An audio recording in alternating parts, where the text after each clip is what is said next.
Child and old age care নামে সেবাধর্মী প্রতিষ্ঠান খুলে প্রতারণা সহ নানা অপকর্ম নিয়ে সম্প্রতি গণমাধ্যমের শিরোনাম হয়েছেন মিল্টন সমাদ্দার। এরপর সামাজিক যোগাযোগ মাধ্যমে উঠে আসে সমালোচনার ঝড়। তার বিরুদ্ধে নানা অভিযোগ নিয়ে মুখ খুলতে শুরু করেন ভুক্তভোগীরা। এমন অভিযোগের প্রেক্ষিতে তাকে ধরতে অভিযানে নামে ঢাকা মহানগর গোয়েন্দা পুলিশ। অবশেষে মিরপুর এলাকা থেকে তাকে গ্রেপ্তার করে তারা। অসহায় মানুষের পাওয়া অর্থ আত্মসাৎ, গুরুতর অসুস্থদের হাসপাতালে না নিয়ে আটকে রাখা, ভুয়া ডাক্তারের মাধ্যমে মৃত্যুর সার্টিফিকেট তৈরি, লাশ কাটাছেঁড়া, টর্চার সেল তৈরি সহ নানা অভিযোগ আসছে একের পর এক। বুধবার রাতে মিল্টন সমাদ্দারকে গ্রেপ্তারের বিষয়ে সংবাদ সম্মেলন করেন ডিবি প্রধান। জানান, সুনির্দিষ্ট অভিযোগ ও তথ্যের ভিত্তিতে তাকে গ্রেপ্তার করা হয়। তার উত্থানটা হচ্ছে তার বাবাকে পিটিয়ে সে এলাকাবাসী তারে ধরে এলাকা ছাড়া করে এখানে এসে কিছুদিন শাহবাগে একটা ফার্মেসিতে কিছু কাজ করত। সেখানে ওষুধ বিক্রি তৈরি করার কারণে তাকে সেখান থেকে বের করে দেওয়া হয়। সে বেশিরভাগ কারণে সে রাতে লাশ দাপন করে। তখন তাকে জিজ্ঞাসাবাদ করা হলো যে আপনি রাতে লাশ দাপন করেন কেন? সে বলে যে আসলে না হলে তো মানুষ আমাকে বিভিন্ন প্রশ্ন করে, এটা সে উত্তর দিয়েছে।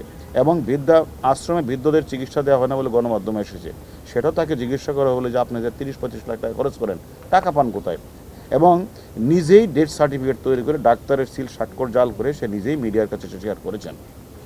এবং আমরা এটাও জেনেছি যে সে ইতিমধ্যে 900 লাশ দাপন করলেও 835 সালের সম্পূর্ণ গরমিল কোনো ডকুমেন্টসে দেখাতে পারে নাই। এবং তাকে জিজ্ঞাসাবাদ করলে যে তুমি এগুলি লাশগুলির পিছনে তোমার কারণ কি, এই লাশগুলি তুমি রাতে দাপন করো এগুলি, তখন কোনো এক সময় দেখা যায় যে সেখানে পাশে একটা মসজিদ ছিল, সেখান থেকে প্রশ্ন উঠেছে যে কিডনির পাশে সেখানে রক্তের দাগও রয়েছে। তাহলে তার বিরুদ্ধে অজস্র অভিযোগ।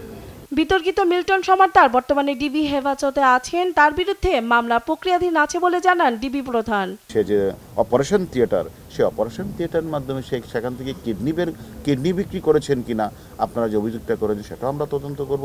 এবং কেন সে নিজে ডেথ সার্টিফিকেট নিজেই স্বাক্ষর দিয়ে তৈরি করেছেন, ডাক্তারের স্বাক্ষর কেন নেন নাই, সেটাও আমরা খুঁজে বের করব। এবং বেশিরভাগ লাশ তিনি রাতে দাপন করলেন কেন, এবং তিনি দুটি আশ্রমের কথা বলে শত শত মানুষের রাখার কথা বলে সেখানে কোনো লাশ নেই, সব কিছু আমরা তদন্ত করে আমরা পরবর্তী পর্যায়ে আপনাদেরকে জানাবো যে আমরা তার বিরুদ্ধে এই অভিযোগগুলি আমরা পেয়েছি। এখন আমরা মামলা রুজু হওয়ার পরে আমরা রিমান্ডে এনে বাকি তথ্যগুলি আপনাদের জানাবো। মানুষের অসহায়ত্ব নিয়ে প্রতারণার ফাঁদে মোবাইল ব্যাংকিং এর 16টির বেশি নাম্বার এবং 3টি ব্যাংক হিসেবে প্রতি মাসে প্রায় কোটি টাকা জমা হয়। এর বাইরে অনেক প্রতিষ্ঠান সরাসরি অনুদান দিয়ে থাকে তাকে। মানবিক কাজের জন্য 3টি রাষ্ট্রীয় পুরস্কার পেয়েছেন মিল্টন সমাদ্দার। আমেনা প্রণামী, দেশ টিভি, ঢাকা।